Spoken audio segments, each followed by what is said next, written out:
nearly 16 million jobs that have been created in this country since President Biden came into office. It's the most jobs created under any president in that same amount of time in history. It's not just a statistic. It's, 16 million people. It's millions of families. It's communities that are uplifted by a good job. And it's people really seeing themselves in opportunities that did not exist before.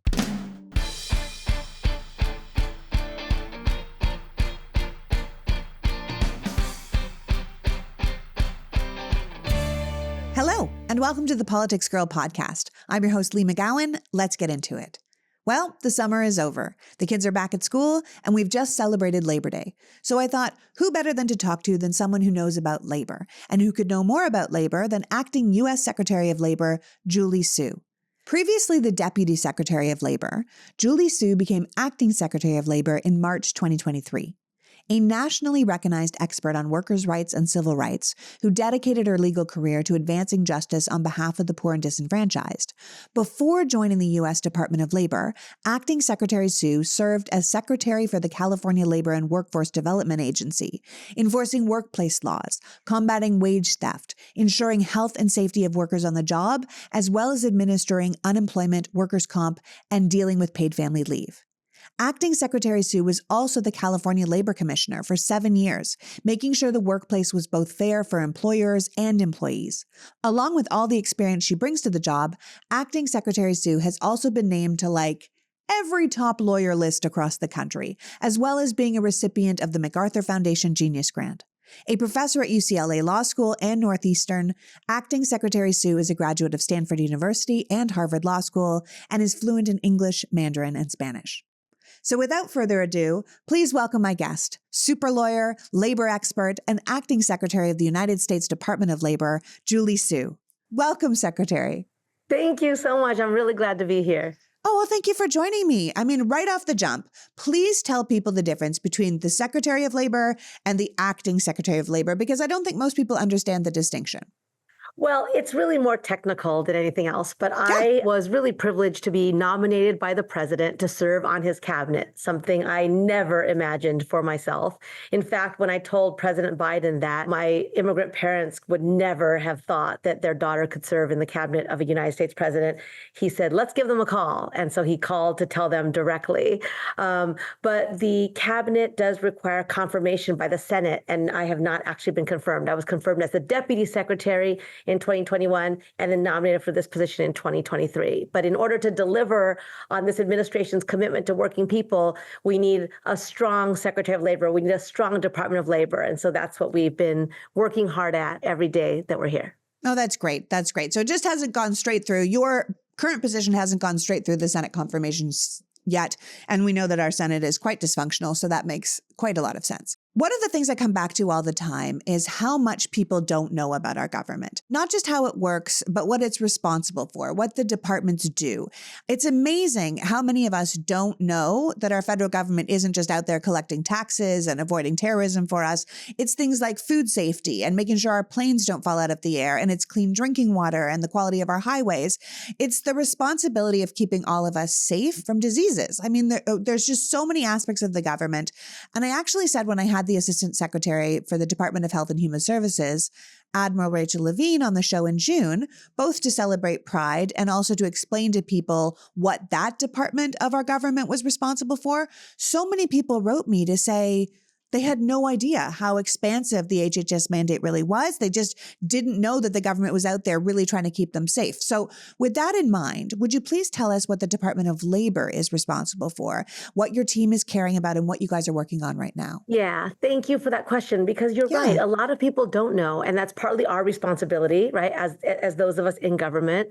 But it's also that there's so many things that we do that affect day-to-day life that people just don't think about, right? So I say that our job is to look out for working people across America. It's to make sure that working people get a just day's pay for a hard day's work. It's to make sure that every worker comes home healthy and safe at the end of the workday. And we do investigations and enforce labor laws to do that.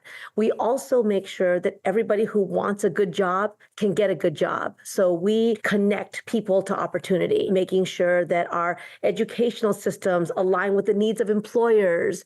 We have a whole bunch of programs that help to give young people people, people with disabilities, veterans, a chance, a shot at a program that's going to land them in a job that's going to help them lead a secure life and be able to retire with dignity.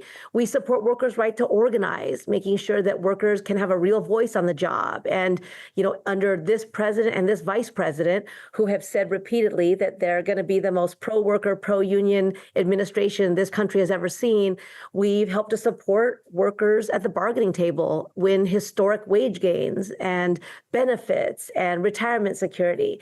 And then we also, we know that sometimes there are too many workplaces where working people just aren't getting the basic protections that they're entitled to. So we combat child labor, for example, 13-year-olds who are working in factories using heavy equipment that's really dangerous to them, 16-year-olds working on roofs, doing construction work, things that they shouldn't be doing because it's not safe for them and it's against the law. We enforce those kinds of laws too. And then one other thing that a lot of people I think don't know is that we make sure that when you have health benefits, that those health benefits cover mental health and the things that you really need, even though sometimes your insurance carrier might tell you that it doesn't. We try to protect the rights of all people to get all the benefits under their health insurance that they're entitled to.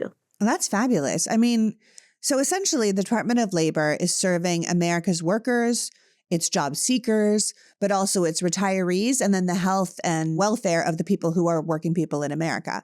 And I just want to tell people, under the Department of Labor, we have the Bureau of International Labor Affairs, we have the Bureau of Labor and Statistics, we have the Job Corps, which is for young people and finding jobs, we have Mine Safety and Health Administration, the Occupational Health and Safety Administration, which most people know as OSHA, which is like keeping you safe in your job, the Office of the Chief Information Officer, the Office of the Inspector General, Veterans Employment and Training Services, and then entire divisions devoted to wages and hours, women, and the Office of Disability. And so that's a lot, right? Like it's all types of workers in all stage of their work life, getting a job, having a job, training for a new job, and then what comes after that job. You guys even have migrantworker.gov, which is a free resource workplace for all of our migrant workers, of which we know we have many in this country. And that particular website is in Arabic and Chinese and English and Haitian and Creole and Portuguese and all these other languages. And I think it's important that we recognize that there are people from all different countries and walks of life that work here in America. And we want to make sure that we understand that their rights are not being taken advantage of either. I think that's important. Now, we just celebrated Labor Day yesterday in America. So happy Labor Day to you, Happy Secretary Labor Day. Sue. But please talk to me a little bit about why you see Labor Day as an important holiday in America. Well, Labor Day is the federal holiday in which we celebrate the working people of this country. Yes. It's a holiday because working people organized and advocated for it. And so it's a moment for us to really pause and acknowledge that, working people built this country, that working people keep things going, that they fix roads and bridges, right? They, every single thing that we do, whether it's from our health to our airports, whether it's, when we travel and they work in hotels to, teachers, right? Working people are so essential to all of our lives. And it's a day to really celebrate them. It's also a day to acknowledge the important role that unions have played in building the country that we have, in building the middle class. Again, some things that we take for granted, right? The 40-hour work week, right? The weekend. Those are things that people had to organize for, and unions really helped to make that possible. And so it's also a day for us to say thank you to unions. Yeah. And just so people know, Labor Day started in the late 1800s. It was kind of a way to, as Secretary Sue is saying, honor and recognize the American labor movement and the contributions the workers of America were making to the development and achievements of America as a whole. As trade unions and labor movements were growing in America, unionists themselves decided that a day should be put aside to celebrate work. And Labor Day was promoted by the Central Labor Union and the Knights of Labor in New York, who organized the very first parade there in 1882. And then in 1887, Oregon became the first state in the U.S. to make the day, which is the first Monday in September, an official public holiday. And then Labor Day became an official federal holiday in 1894. So this really has been a big thing all the way along. And it is very important to recognize that this country was built on the backs of American citizens putting in the daily's work. And we have things like you're saying, the weekend and the 8-hour workday and then paying overtime and this kind of thing because we respect the workers of America. And we want to continue to do that and grow that, which is why it's important that we're talking about, say, the Biden administration being the most pro-labor administration in the history of this country, because that is an important aspect for the president to say, I'm going to look out for the workers of America. President Biden was the very first president to ever join a picket line with union workers. So looking at the actions of the past 4 years in this administration, it's quite clear that the Department of Labor has been working really hard to beef up protections for American workers. Can you tell me some of the things you're most proud of from this administration? Yeah, definitely. So we have been really focused on what I call, building the high road to the American dream, making sure that everybody who wants a good job can get one, and making sure that all jobs are something that an individual can make a decent living, know that they're going to go home healthy and safe at the end of the workday. And at the end of that workday, feel a little bit of what the president calls breathing room, right? To be able to know that you're not just scraping by, but you're able to get ahead. I call that, creating an opportunity infrastructure in this country. And this president and vice president are making investments in this country's infrastructure like never before, in fixing roads and bridges, in modernizing airports, in making sure that every family who turns on the faucet has clean drinking water, in making sure that every community has access to high-speed, reliable internet, right? A ton of investments in our clean climate, right, through clean energy, a lot of, focusing on manufacturing things in the United States again. All of those are opportunities to create good jobs in every single community. And so much of what I'm proud of us doing is the nearly 16 million jobs that have been created in this country since President Biden came into office. It's the most jobs created under any president in that same amount of time in history. It's not just a statistic. It's, 16 million people. It's millions of families. It's communities that are uplifted by a good job. And it's people really seeing themselves in opportunities that did not exist before. And so we're really proud of the work we're doing to create a real pathway for individuals to true economic security and the dignity that comes with work.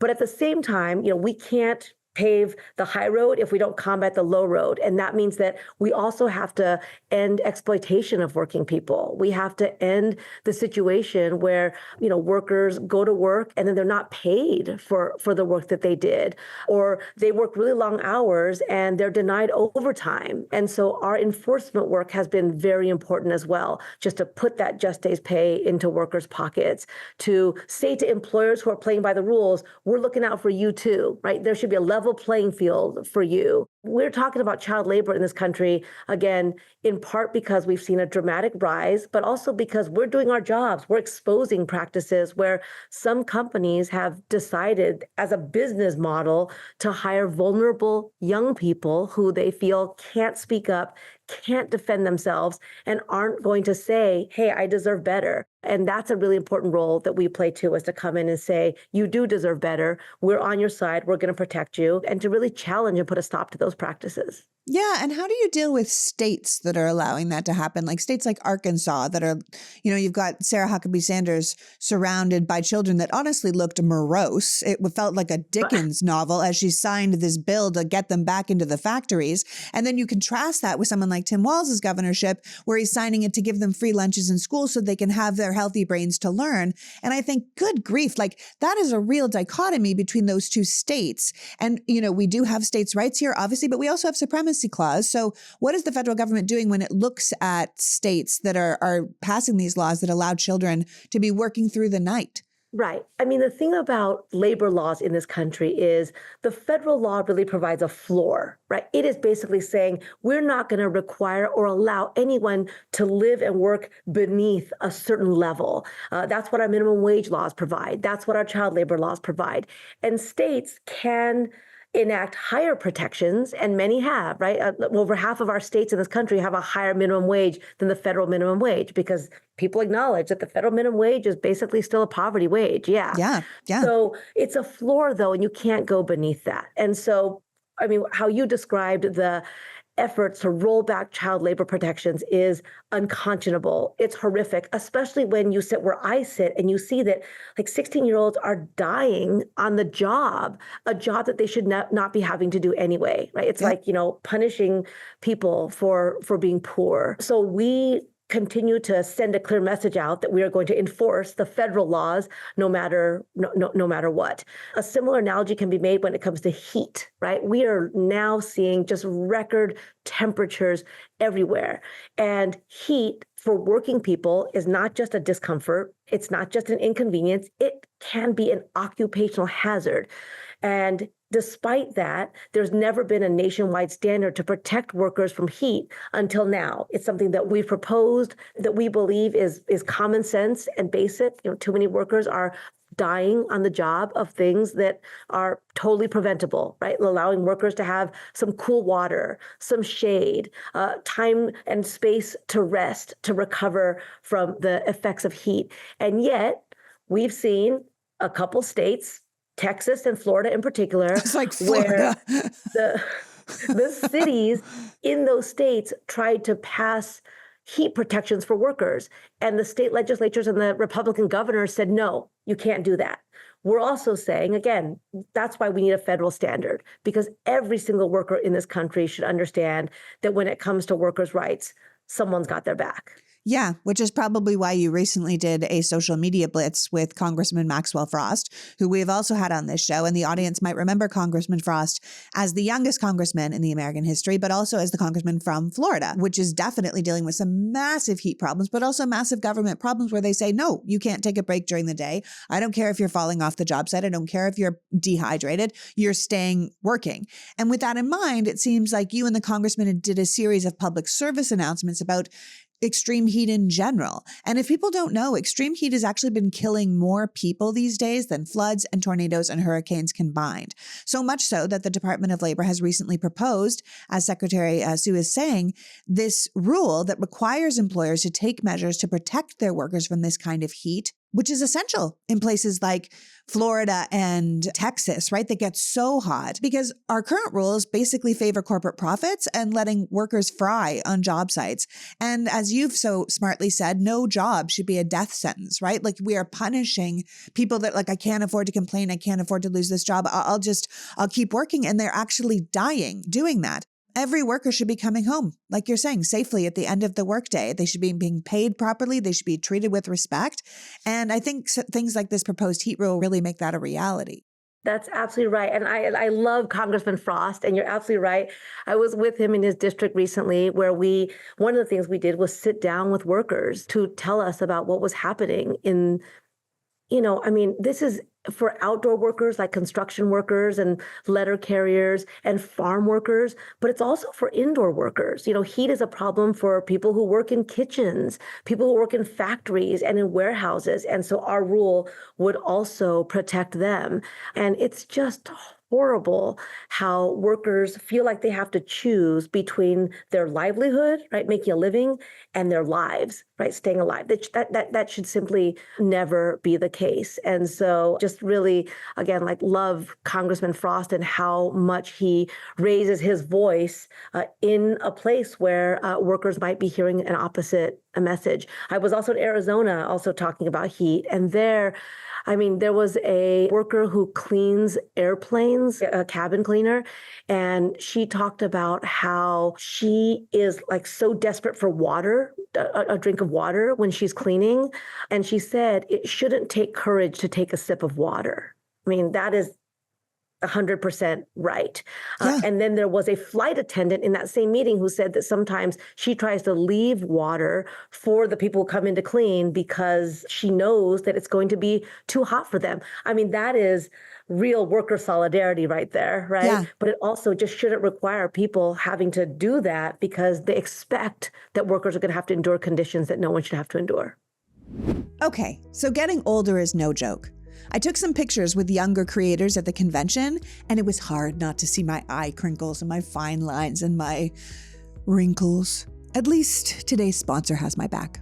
Look, I can't get too exercised about aesthetics, but I do want to keep my skin as healthy as possible as I get older. Did you know your body starts accumulating senescent cells, also called zombie cells, as early as your 20s? These little zombies stop producing collagen and hyaluronic acid like they used to, and they start secreting an inflammatory substance that makes the neighboring cells dysfunctional as well. But there's an answer for this, and it comes from our friends at OneSkin. Founded by an all-woman team of scientists, OneSkin is the first and only skin longevity company to target cellular sentience, a key hallmark of aging, with their proprietary OS1 peptide. OS1 is scientifically proven to decrease lines and wrinkles, boost hydration, and help with thinning skin that often comes with age. There's a reason they have over 4,000 five-star reviews for their full line of face, body, sun, and travel-size products. Treating symptoms rather than the root cause of aging has long been the norm. Most skincare on the market is designed to provide a temporary reduction in visible signs of aging, addressing the surface symptoms rather than the underlying decline in skin health. OneSkin, on the other hand, believes the purpose of skincare is not just to improve how we look, but to optimize our skin's biology so that it's more resilient to the aging process. It's next-level skincare. OneSkin is the world's first skin longevity company. By focusing on the cellular aspects of aging, OneSkin keeps your skin looking and acting younger for longer. So get started today with 15% off using the code PoliticsGirl at oneskin.co. That's 15% off at oneskin.co with the code PoliticsGirl. And after you purchase, they're going to ask you how you heard about them. And please support the show and tell them that we sent you. I don't know about you, but I never really see January as the beginning of the new year. For me, I still see September and back to school as the new year. And going into this new year, I want to be better with my finances. Did you know that Rocket Money customizes budgets to help you better understand your finances and stay on track to meet your goals? Did you know that Rocket Money can help you track your spending habits better than you were before you had the app? Did you know that Rocket Money can help negotiate your bills so they're lower? How many transaction a month do you make? I had no clue, and I was shocked to learn that the average US consumer makes an average of 70 payments per month. Keeping track of our spending can be overwhelming, which is where Rocket Money comes in.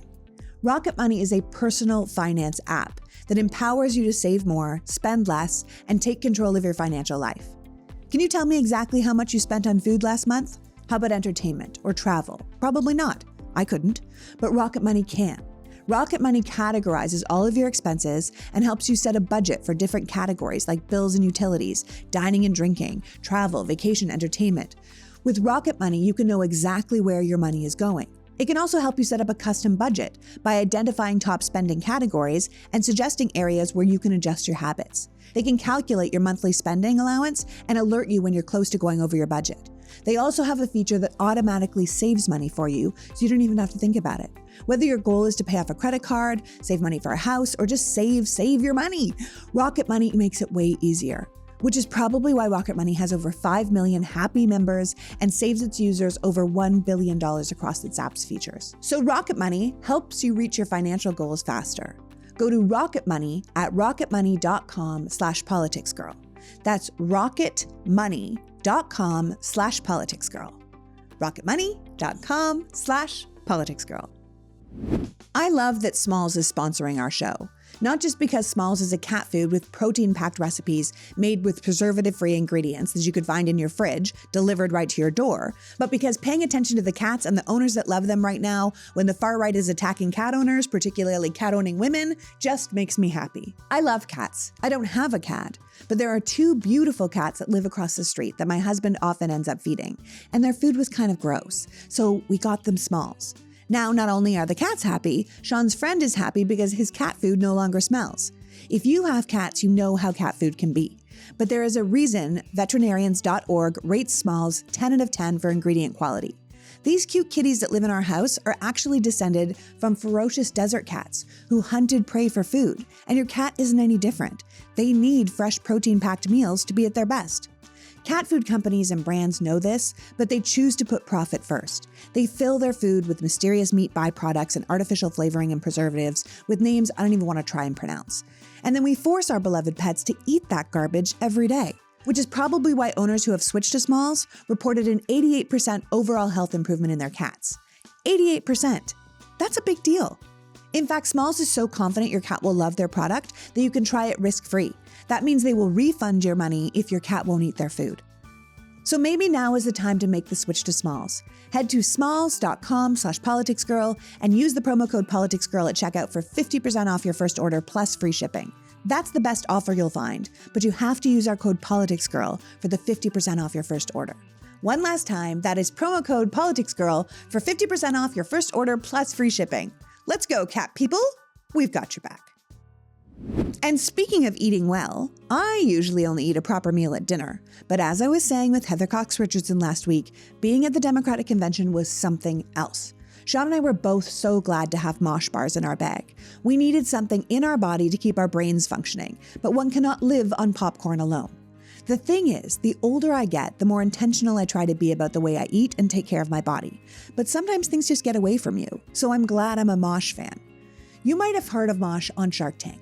Mosh is a company founded by Maria Shriver and her son Patrick Schwarzenegger with a simple mission: to create a conversation about brain health through food, education, and research. Mosh joined forces with the world's top scientists and functional nutritionists to make something beyond your average protein bar. With 10 delicious flavors, including 3 that are plant-based, each Mosh bar is made with ingredients that support brain health, like lion's mane, collagen, and omega-3s. And now Mosh bars come with a new look and formulation, featuring the first and only brain-boosted Cognizin, a premium neurotropic that supplies the brain with a patented form of acetylcholine. So in normal people speak, those are brain boosters. And here's the best part. Mosh donates a portion of all the proceeds from your order to fund gender-based brain health research through the Women's Alzheimer's Movement. 2/3 of all Alzheimer's patients are women, and Mosh is working closely to close that gap between men and women's health research. I'm always going on and on about their lemon and white chocolate flavor, but you really can't go wrong with any of them. So if you want to find ways to give back to others and fuel your body and brain, Mosh bars are the perfect choice for you. Head to moshlife.com/politicsgirl to save 20% off plus free shipping on either the Best Sellers trial pack or the new plant-based trial pack. That's 20% off plus free shipping on either the Best Sellers or plant-based trial pack at moshlifE.com/politicsgirl. Thank you, Mosh, for continuing to sponsor the Politics Girl podcast. Now, back to Secretary Sue. They expect that workers are going to have to endure conditions that no one should have to endure. Yeah, and that is just not acceptable, especially in a country like America. Absolutely not. And if we're talking about someone like Congressman Frost, we're basically talking about the youth. And we're talking about the youth that understand things like climate change, but also just young people and what their job future looks like. I know that we were talking earlier that you have this segment of the Department of Labor called the Job Corps. Can you tell me a little bit about that? Because that's based around the youth, isn't it? It is. And Yeah. I'm so glad you asked about that because Job Corps is celebrating 60 years right now as we speak. So happy birthday to Job Corps. Happy birthday, Job Corps. It is a program that has served about 3 million young people over 120 Job Corps sites over the last 6 decades. And it is the largest residential program in this country for young people. Many of them are talented, they're hungry, they want to contribute in their communities, but for whatever reason, they need a little support in doing that. And so Job Corps allows them to live on site where they are learning a skill and learning about opportunity. And in this administration, because we are so focused on good jobs for all, we have named Job Corps centers infrastructure academies. That means that we are training young people for jobs on the hundreds of thousands of infrastructure projects that are breaking ground all across America due to the president's Investing in America agenda. So we are training young people on doing carpentry, on welding, on doing drywall, on keeping themselves safe in doing all of this work. And it's amazing. I visited Job Corps sites where you have young people who felt like the world had given up on them,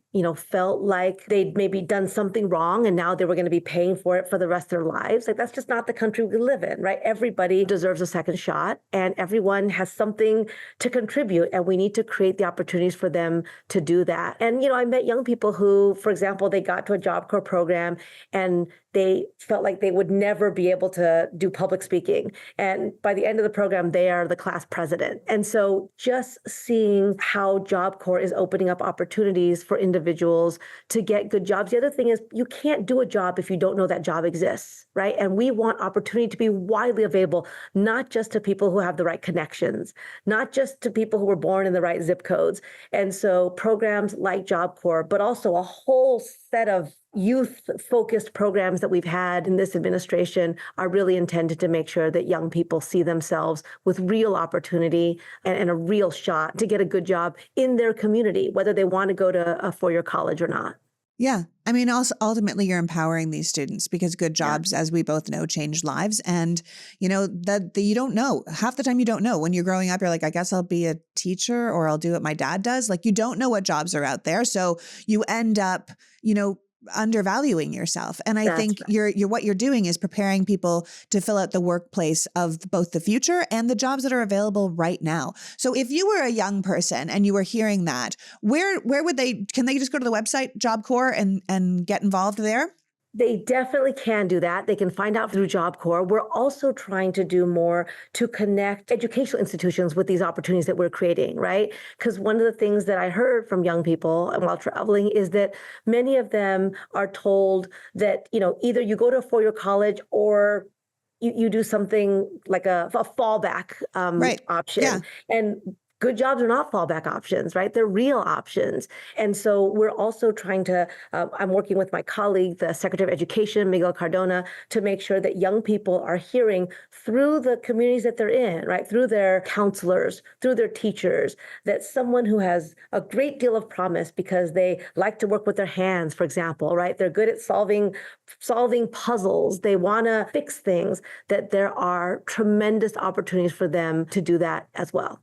Yeah, it's amazing. I was looking through the Job Corps website and I was like, this is so cool because you're taking these people that have often been overlooked and you're partnering them with employers and you're giving them the skills that they can have so they're ready and trained to go out and work in the job force. And then that only does better by our society. I mean, the more people that are working in good jobs, the more taxes we have. Like if you want to look at it as an economy thing, it's a smart move. But while we're on the topic of young people, it seems like young people are very interested in unions these days. And I was just looking at a statistic that said 73% of Gen Z, which is the newest generation entering the job market, have really pro-union views, right? They seem to think, rightly so, I believe, that unions are essential to protecting their rights and improving their working conditions. And we should note that this is a higher level of support than any previous generation at the same age. I think, and tell me what you think of this, but I think it's because younger generations have watched their parents' generations struggling and they're not as enamored with the idea of just being a good little worker bee and a cog in someone else's machine. They want respect. They want safe and good working conditions. They want to be paid fairly for their time and efforts. And it's sort of the same sentiment, I think, that sort of followed going back into the office after the pandemic, where a lot of people were like, I'm getting just as much work done from home, but I'm not commuting. I can be more with my kids. I'd like a more flexible work schedule. And it's a different way of looking at the work environment. You can still get so much accomplished. We can still be very productive. But unions in general and a different way of looking at the workforce is kind of what the youth are coming up. They're like, I don't want to do what you guys did. You all seem miserable and I don't want to be doing it. What do you think about that? I mean, I do think unions are cool again, right? Yeah, man. And, we're also seeing it's all the things you said. It's young people having gone through some pretty traumatic years, right? I mean, young people who, I've got two kids, 23 and 21, the impacts of certainly COVID, but also of just massive inequality, right? Where, the gap between CEO pay and frontline worker pay is some like 300 times, right? It would take a worker a lifetime to make what the CEO can make in a year. I mean, none of that feels right. And in a young week. people are focused in a way. Absolutely. Absolutely. And so young people are focused on that. And I think that's good. It's good for our economy. It's good for our country. They're active around it and they're making different demands in the workplace as a result. And they're also organizing, right? When you look at some of the campaigns to unionize in workplaces that many people thought would not happen, right? Their individual coffee shops, right? Their, jobs that many people thought were going to be temporary. So workers weren't going to take the risk and take on the responsibility of organizing. It is happening. And I think that is also partly because it's not an accident, right? It's a combination of, again, working people standing up for themselves in a moment in which workers were called essential and now want to be treated as essential. It's about unions who have, again, won big things in workplaces so that now, we're saying jobs should not just be about making a living and having enough to get by. It's about having enough health benefits so you can go to the doctor when you're sick and so can your kid.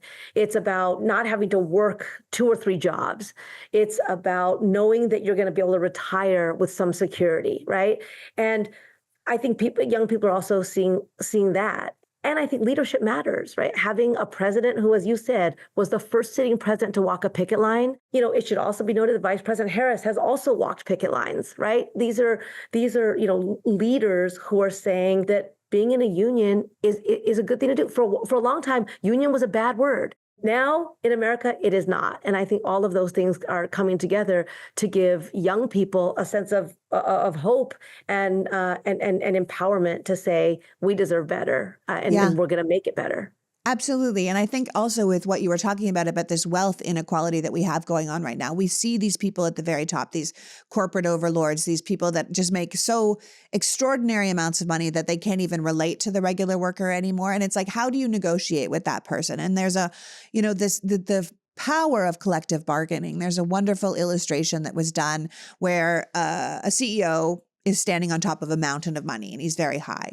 And then there is a whole bunch of people kind of holding each other up. And there's a little union worker at the very top and they say, okay, now let's negotiate because now we're at the same level, right? Like you were always going to be so much ahead of me on top of your mountain of money. But if I stand on all these other people and we collectively come together, then I can meet you at your level. Solidarity. Yeah, I think that's so important. Now, obviously, as a member of the president's cabinet, which is an executive branch position, I imagine you can't weigh in on the campaign. But as an outsider, I feel that I can point out that there is such a contrast between the Biden administration, what it's done, what it continues to do, what the Democratic Party has done for workers and wants to do for workers moving forward, and what the Republican candidate and his party want to do and feel about labor. To what you can speak to, how do you see the status of the labor movement more broadly moving into this election season? Because, we're in September, we're going to move into November really fast. So if you are looking at the workers' rights in America, how do you see that? Yeah, I mean, you're right. I can't speak to the campaign in my official capacity, but I will say that one of the things about looking forward to, the options in this country right now is we don't have to guess about what the candidates are going to do.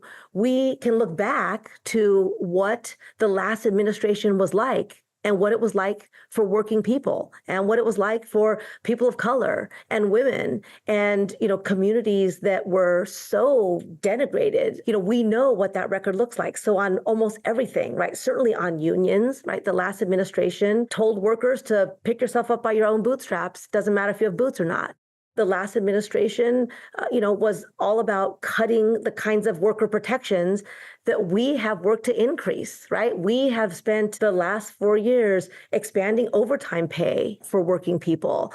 We've spent it making sure that people who save for retirement their entire lives, that retirement savings should be secure. We're protecting workers who've been invisible for a long time, expanding protections for farm workers and mine workers.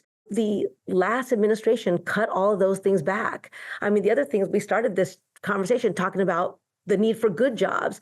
The last administration promised an infrastructure week. I mean, I don't know what they thought a week would do, but a week, even that never materialized. This administration has invested billions of dollars in real infrastructure projects. So many that we're frankly having a hard time counting the number of projects that have broken ground.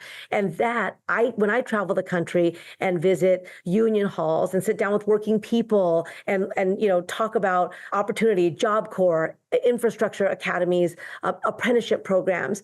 Those are all like they're buzzing, they're bursting at the seams because of investments that are now being made. So we don't have to guess what's going to happen. We can either decide to keep on moving forward with this progress that we've made, including in the numbers of jobs and the kinds of jobs, right? It's not just the numbers of jobs that matter. It's the quality of those jobs. It's that jobs should uplift a family, uplift an entire community. I just came back from Lordstown, Ohio, where in the last administration, the primary employer was shut down during that time. The administration did nothing about it. Now it's coming back, and it's coming back with a battery manufacturing facility that's going to help power this country as the creators of our electric vehicle future, right? I mean, talking to people who many years ago had to leave the community in order to get a job. Many of them leaving their families behind are now back. And so we know what it was like before. We cannot go back to that. We can't go back to, someone who, denies science and does nothing in the face of a raging pandemic. We have to make sure that we continue to, look forward. And we believe that the work that we've done, we're just getting started, right? There's a lot to do to reverse decades of underinvestment in American industry, underinvestment in America's workers. And we're on the right track, and we've got more to do. Yeah, it's about continuing the progress. I keep thinking about returning to aspects of the Build Back Better bill that Biden suggested right at the beginning of his first year of his presidency, and things that were taken out, like paid family leave. That will be coming back if we get another Democratic administration. And this idea that America can't afford paid family leave is also just insane. 141 countries offer leave. 41 of those are paid. Most rich countries in the world offer a minimum of 12 weeks, 20 offer a year of paid leave. We are desperately out of step with our peer nations in this department. And these are things that can come back because they've already been suggested by the Democrats. And 100%. I just think we have to be so careful about what we're offering ourselves. I mean, if we start taking away regulations, which is part of the big thing with the Republicans want, we're talking about taking away things like OSHA, things that protect you on your workforce. We're talking about more workers dying of heat exposure. We're talking about these kind of things. I mean, union leaders all over the country have called Trump a scab because he is, and he wants to union bust. And some of his biggest billionaire backers are union busters themselves. So I think we just have to be really serious about what the two options are. And as a working person in America, which party is working better for you? So I want to thank you so much for joining us today, Secretary. You're clearly doing such important work for the American people and the American worker. So please tell people how they can follow your work, but also the work of the Department of Labor as you guys continue to provide access to sort of high quality, good paying jobs, but also looking out for the American worker. If they have a question, if they feel they're not being treated right in the workforce, if they feel like my health insurance should cover this, why isn't it? That you guys are there for them. How do they reach out to you? How do they follow your work? Thank you so much. So obviously, follow us. Our website is dol.gov. In fact, if you go on it, one of the first things you will see are, if you want to join a union, here's some information about what a union can do for you, right? Yeah. We also have worker.gov. You mentioned that earlier, which helps to lay out for working people resources, protections, how to report violations. We also have an employer.gov because good employers, right, who know that the best investment they can make is an investment in their workers, are really critical to this picture of a strong economy in which working people do well. And of course, follow us on social media, right? @Sec Julie Sue and DOL. We're active on social media. And so you can see what we're doing all around the country to protect working people, to help support workers in realizing and exercising their power and making sure that every job is a good job. Yeah. I mean, honest to God, listening to you reminds me of something that I have in my book, which is coming out in September. It's called A Return to Common Sense. And it's this basic fundamental idea that government should be a force for good, that in the wrong hands, government can be useless and it can be greedy and we can be all disappointed in it. But in the right hands, government can really help people. And that's what we should be remembering when we go to vote, when we choose our leaders, when we look at legislation. I always say that we need people in government who want to do the job, not just people who want to have the job. And ultimately your goal, and it seems the goal of your entire department, is to look out for both the American worker and the American employer. I think that they're both out there, right? And I don't think people realize that That's something our government is actually focusing on and responsible for. But I hope that after listening to you speak today and having this conversation, they recognize the importance of hiring the right people for these roles or hiring the right president to fill these roles, because it really does end up serving all of us. So thank you so much for joining us. Happy Labor Day, and keep up the good work. Thank you so much. I loved our conversation. Me too. So that was the Department of Labor's Acting Secretary, Julie Su, reminding us that the Biden administration has been focused on building what they call the high road to the American dream. That it's not just about working, it's about being paid properly and treated with respect. And at the end of the day, giving us what President Biden calls a little breathing room to live our lives. Our government agencies, if run by the right people with the right motivation, are out here working for us. There are so many programs and agencies ready and willing to help our citizens, and most people don't even know about them. I want to thank Secretary Su for joining us today, and you for caring enough about democracy to be here. Now let's work to get the Democrats elected right across the country this November and keep the respect they have for the American worker moving forward, because the job is far from being done. Until next week, happy Labor Day. PG out. The Politics Girl podcast is written and performed by me, Lee McGowan, in partnership with the Midas Media Network, and produced and edited by Happy Warrior Entertainment. All rights reserved.